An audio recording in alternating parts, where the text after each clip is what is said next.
these insurance companies are fleecing the public, right? Can we agree on that? Absolutely. And they are, I mean, it's highway robbery on the American people, on people who are sick, on seniors. We're on the same page about that, right? Yes. Wait, the government knows insurance companies are scamming people and still gave them more money? Watch this. About a year ago where we talked about Medicare Advantage. But, I think one area of agreement that we have, I hope, is that these insurance companies are fleecing the public, right? Can we agree on that? Absolutely. And they are, I mean, it's highway robbery on the American people, on people who are sick, on seniors. We're on the same page about that, right? Yes. And last year, I brought up Medicare, the Medicare Advantage program to you, because these corporations like United Healthcare, Aetna, are known to be defrauding the public. And really, we know that with Medicare Advantage, it's to the tune of about $80 billion. And the Department of Justice has, in fact, opened an actual... You mentioned United last time. So you remember this, right? Yes. Okay, I'm glad that we're able to kind of jog the memory on there. We chatted about this, and we actually chatted about it afterwards, too. And so we know this. We're all on the same page here. United, CVS, Aetna, they're defrauding the American public to the tune of $80 billion a year. We know that they're doing this to the public. You know it, I know it. We've even had some bipartisan chat about this. And so I was surprised to see about 2 weeks ago, you had decided to give them another $13 billion. And it was used through the mechanism of the MA reimbursement rates. But I want to know, why did you do that? And first of all, I agree with you on everything that you said. We have to look at the reimbursements that the industry get, which they said there'd been a 5% increase in cost. And that if we didn't give them the full 5%, they were going to lose, that it would impair patient choice, particularly in some regions of the country. The industry would leave.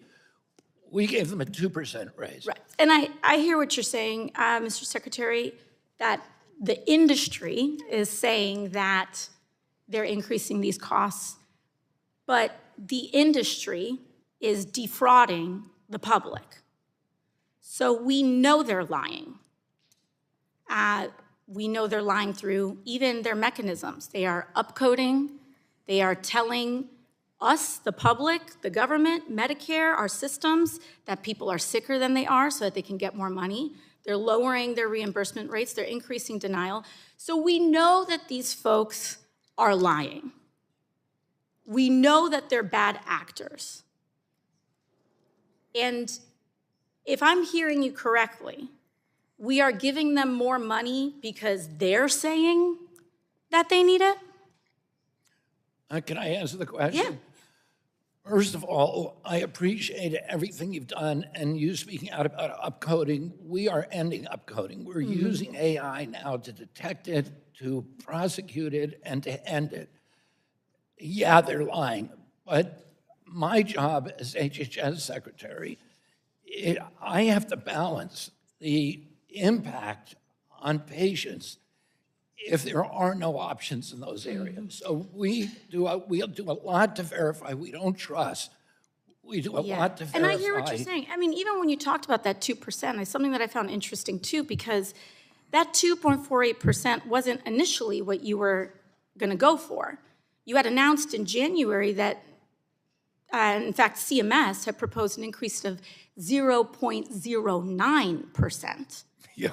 which would have essentially kept payments flat at minimum to these corporations like United and Aetna that are robbing us. And so there was an interesting amendment that you had made. We've got the experts saying, okay, even when you start looking at that inflation rate or that cost rate, even that at most is 0.09%. But then it seemed as though there was some industry backlash. And now we're at 2.48%.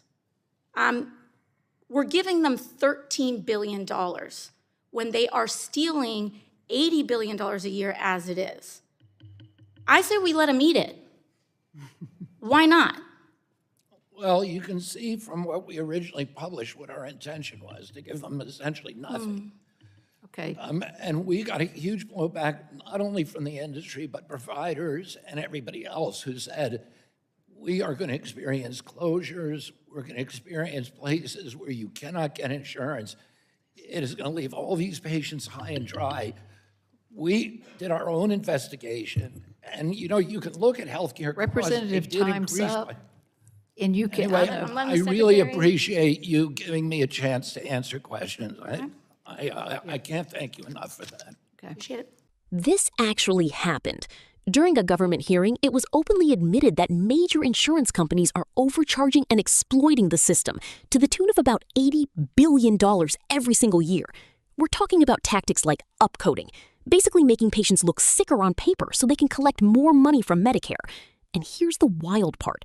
Everyone in the room agreed it's happening. No debate, no denial, just straight up, yeah, they're doing it.